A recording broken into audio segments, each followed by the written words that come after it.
नमस्कार, एक बार फिर से आप सभी का बहुत बहुत स्वागत है हमारे YouTube चैनल पे। आज फिर से मैं आप सभी के लिए बहुत ही बेहतरीन मुद्दा लेके आया हूँ। आपातकालीन एक ऐसा टॉपिक है जो आपके एग्जाम के लिए नहीं बल्कि आपके आगे आने वाले समय में भी जो एग्जाम होंगे उसके लिए बहुत ही महत्वपूर्ण होगा।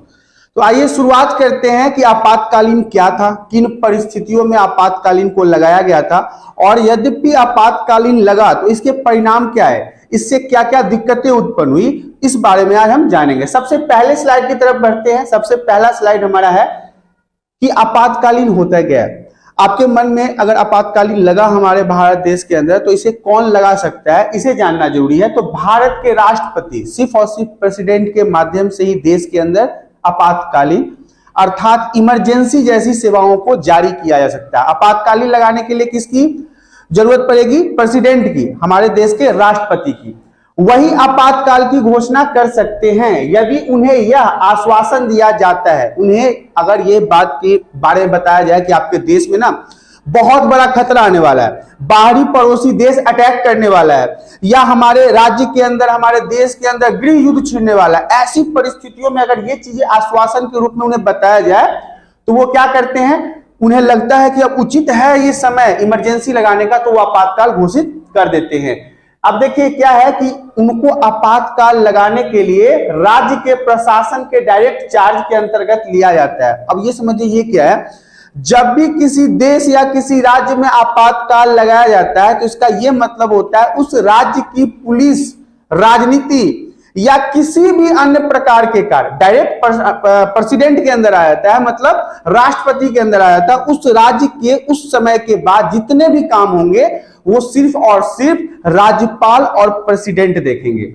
इसके अलावा राष्ट्रपति को आपातकाल घोषित करने से पहले यदि राष्ट्रपति चाहते हैं कि आपातकाल लग जाना चाहिए, उन्हें आश्वासन मिल चुका है कि देश में किसी तरह की परेशानी आ रही है, तो सबसे पहले कैबिनेट से लिखित सिफारिश लेनी पड़ती है उनको। कैबिनेट जो हमारा मंत्रिमंडल होता है जिसमें सांसदों को देश का मंत्री बनाया जाता है, उनसे उन्हें लिखित सिफारिश लेनी पड़ती है कि क्या आप आश्वस्त हैं कि हमारे देश में किसी बाहरी देशों का खतरा है या फिर गृह युद्ध छिड़ने का संभावना है। तो ऐसे में फिर वो उससे लिखित सिफारिश ले लेते हैं और वो फिर इमरजेंसी लगा देते हैं, आपातकाल लगा देते हैं। आपातकाल के अगर प्रकार की बात करें कि टाइप्स ऑफ इमरजेंसी क्या है, तो उसमें 3 तरह के आपातकाल यहाँ पे बताए गए हैं। पहला है राष्ट्रीय आपातकाल, पूरे देश के अंतर्गत राष्ट्रीय, पूरे राष्ट्र लेवल पे आपातकाल इमरजेंसी लग गया। उसके बाद उस पूरे देश का जो बागडोर है हमारे देश के प्रेसिडेंट के हाथ में चला जाएगा। सेकेंड पॉइंट है राज्य आपातकाल, सिर्फ और सिर्फ हमारे देश में कई सारे राज्य हैं तो किसी एक राज्य के अंतर्गत अब हमें इमरजेंसी लगाना हो तो उसे हम राज्य आपातकाल कहेंगे। तीसरा है वित्तीय आपातकाल, धन का लेन देन, बैंक का आदान प्रदान वित्तीय में आता है, तो वित्तीय आपातकाल है तीसरा। तो ये 3 प्रकार की इमरजेंसी हैं। तो आइए हम आपको आगे की स्लाइड में लेके चलते हैं। अब मेन मुद्दा शुरू होता है कि मेन मुद्दा क्या है। तो ये समय है 12 जून 1975 का समय, इंदिरा गांधी की सरकार हमारे भारत में थी। 12 जून 1975 इलाहाबाद हाई कोर्ट, उत्तर प्रदेश का हाई कोर्ट, इलाहाबाद उच्च न्यायालय, हाई कोर्ट हिंदी में इसको उच्च न्यायालय और इंग्लिश में हाई कोर्ट कहते हैं। उनके जो न्यायाधीश थे जगमोहन लाल सिन्हा, हाई कोर्ट के जो यहाँ पे न्यायालय के जो न्यायाधीश थे, जज कह सकते हैं, जजेस जो थे जिनका नाम था जगमोहन लाल सिन्हा, इन्होंने इंदिरा गांधी के 1971 के लोकसभा चुनाव को असंवैधानिक घोषित कर दिया। इन्होंने कहा कि इंदिरा गांधी जो जीत के आई थी 1971 में संविधान, वो गलत तरीके से जीत के आई है, गलत तरह से सरकारी कर्मचारियों का उपयोग किया, गलत तरीके से पैसे का लेन देन किया, लोगों को मतदान देने के लिए बाध्य किया, लोगों को पैसे देकर उनके मत खरीदे गए। ये बात किसने कहा?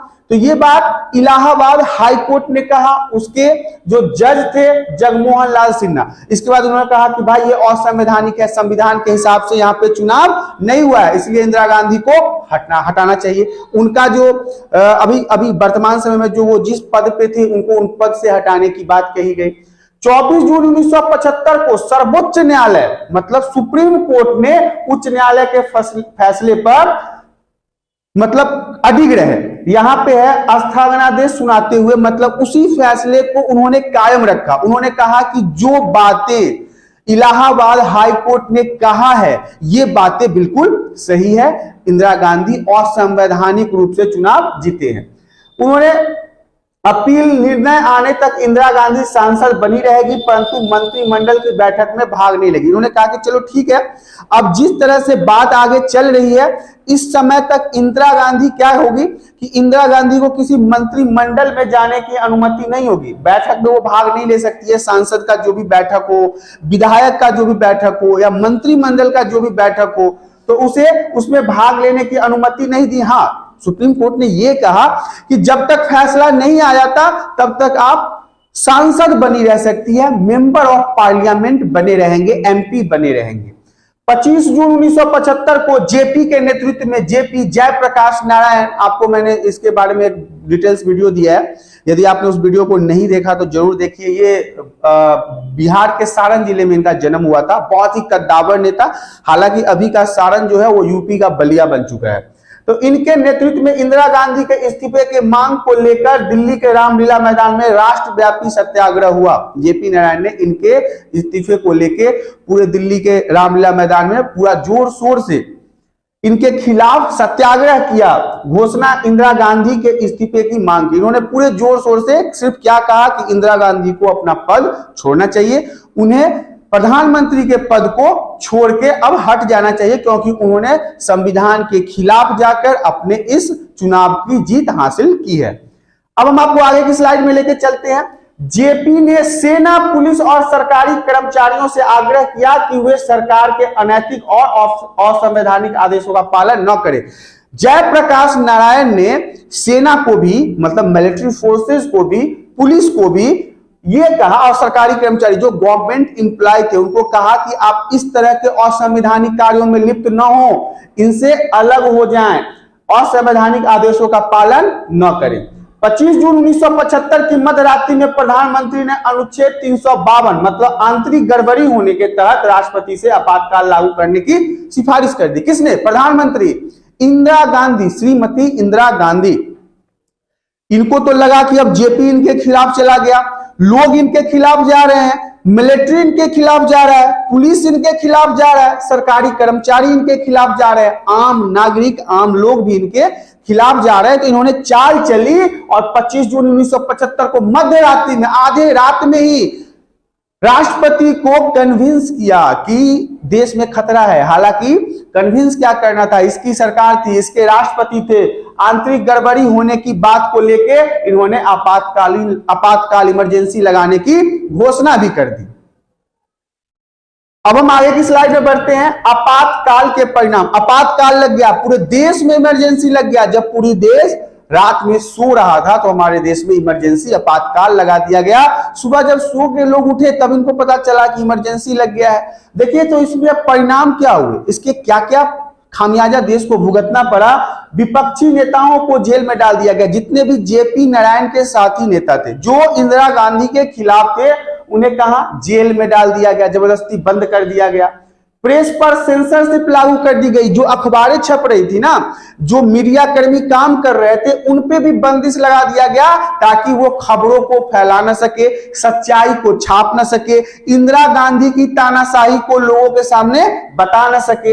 राष्ट्रीय स्वयंसेवक समूह आरएसएस और जमाते इस्लामी जैसे संगठन पे प्रतिबंध लगा दिया गया। हिंदू के प्रमुख और मुसलमानों के प्रमुख संघ के ऊपर इंदिरा गांधी ने आपातकाल के झांसा को देकर इस पे प्रतिबंध लगा दिया, इस पे रोक लगा दिया। धरना, प्रदर्शन और हड़ताल पर रोक लगा दिया। आम लोगों ने जब देखा कि इमरजेंसी लगी हुई है तो इंदिरा गांधी को लगा कि लोग तो हल्ला करेंगे, तो इसने क्या किया, धरना पर रोक लगाया, प्रदर्शन पर रोक लगाया और हड़ताल जैसी चीजों पर भी रोक लगाया, ताकि लोग इसके खिलाफ बोल ही ना पाए। किसके खिलाफ? इमरजेंसी के खिलाफ, इंदिरा गांधी के खिलाफ। नागरिकों के मौलिक अधिकार निष्प्रभावी कर दिए गए। इमरजेंसी में क्या होता है ना कि आपके मौलिक अधिकार समाप्त हो जाते हैं। आप कोर्ट का दरवाजा नहीं खटखटा सकते, आप पुलिस के पास नहीं जा सकते, आप किसी अधिकारी के पास नहीं जा सकते, आपके सारे अधिकार छिन जाते हैं। और ऐसा ही कुछ हुआ, इमरजेंसी के दौरान इनके मौलिक अधिकार छीन लिए गए। सरकार ने निवारक नजरबंदी कानून के द्वारा राजनीतिक कार्यकर्ताओं को गिरफ्तार कर लिया। अपने हिसाब से इन्होंने कानून बनाया। सरकार ने निवारक नजरबंदी कानून के दौरान उस समय के जितने भी विपक्षी नेता थे उन सबको इन्होंने गिरफ्तार करके जेल में डाल दिया। किसने? इंदिरा गांधी के शासन के समय में आप कह सकते हैं, या फिर आप इमरजेंसी के दौरान कह सकते हैं। आगे की स्लाइड में बढ़ना चाहेंगे। इंडियन एक्सप्रेस और स्टेटसमैन अखबारों के जिन समाचारों को छापने से रोका जाता था वे उनकी खाली जगह में छोड़ देते थे। देखिए बहुत सारे अखबार को ना न्यूज छापने को मिलता ही नहीं था, उन्हें मना कर दिया गया था कि आप ये खबर नहीं छाप सकते हैं। बड़े बड़े उस समय के जो अखबार थे वो खबर डर से नहीं छापते थे। तो सेमिनार और मेन स्ट्रीम जैसी पत्रिकाओं ने प्रकाशन बंद कर दिया, छापना ही बंद कर दिया। जब हम अब देखिए मीडिया को क्या कहा जाता है? चौथा स्तंभ कहा जाता है। अगर उसकी आजादी खत्म कर दी जाए तो उसने क्या किया? प्रकाशन को बंद कर दिया। कन्नड़ लेखक शिवराम कारंत तथा हिंदी लेखक फणीश्वर नाथ रेणु का नाम आपने जरूर सुना होगा, कभी न कभी अपने हिंदी के बुक में कविता और कहानी जरूर पढ़ा होगा, जिनका नाम फणीश्वर नाथ रेणु था। इन्होंने आपातकाल के विरोध में, इमरजेंसी के खिलाफ अपनी पदवी सरकार को लौटा दी। जो सरकार इनको पदवी दिया था, जिससे इनको सम्मानित किया गया था, उन्होंने कहा भैया जब तुम्हारे इस तरह की हरकत से पूरा देश परेशान हो रहा है, तुम दादागिरी कर रहे हो, इमरजेंसी लगा दिए और पूरा दुनिया परेशान है, हमारा भारत देश परेशान है, तो ये जो मुझे तगमा दिए हो ये तगमा तुम ही रखो, इसका हमें जरूरत नहीं है। फणीश्वर नाथ रेणु ने आपातकाल के दौरान इनके द्वारा नवाजे गए सम्मान को वापस कर दिया। आगे की स्लाइड में लेके चलते हैं। आपातकाल के दौरान क्या क्या गलत हुआ? सब कुछ तो गलत ही हुआ, यहाँ पे कुछ अच्छा हुआ ही नहीं। यहाँ पे ऐसे ऐसे घिनौने काम किए गए इंदिरा गांधी के द्वारा जो आप सोच भी नहीं सकते। देखिए सत्ता का दुरुपयोग किया गया। पहली बार ऐसा फील हो रहा था उस समय कि सत्ता बिल्कुल एक डिक्टेटरशिप में चल रही है, तानाशाह के अंदर चल रही है। इंदिरा गांधी पूरी तानाशाही पूरे देश पे जबरदस्ती थोप रही थी।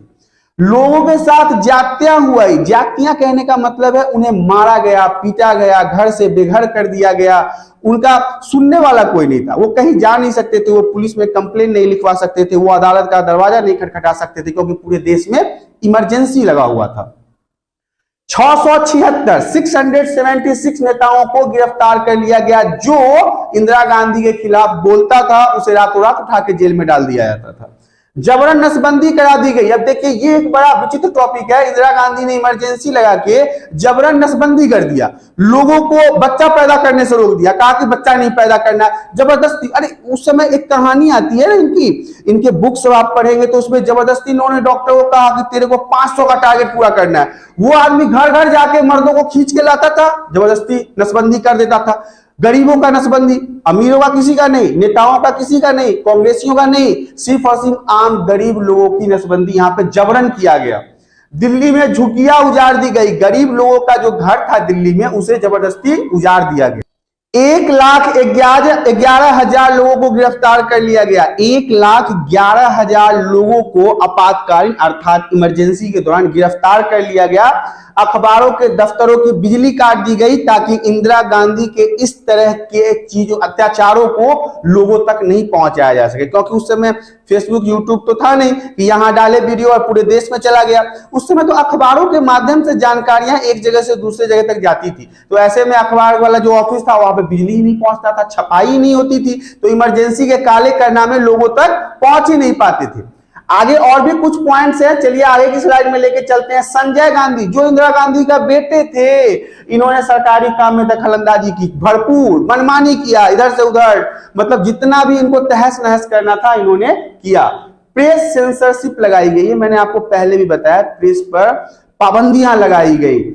निवारक नजरबंदी का इस्तेमाल किया गया, जिसके मद्देनजर रखते हुए बहुत सारे लोगों को, बहुत सारे नेताओं को जेल में डाल दिया जाता था। लोगों को अदालत का दरवाजा खटखटाने तक का इजाजत नहीं था, लोग कहां जाते, लोग उसी में घुट घुट के जी रहे थे। तो ये था इमरजेंसी, ये था आपातकाल। हालांकि आपातकाल की कहानी और भी बहुत बड़ी है, लेकिन क्लास 12 पॉलिटिकल साइंस के हिसाब से ये आपके लिए इनफ है। यदि आपके एग्जाम में पूछा जाता है तो आप इसे इस तरह से लिख सकते हैं।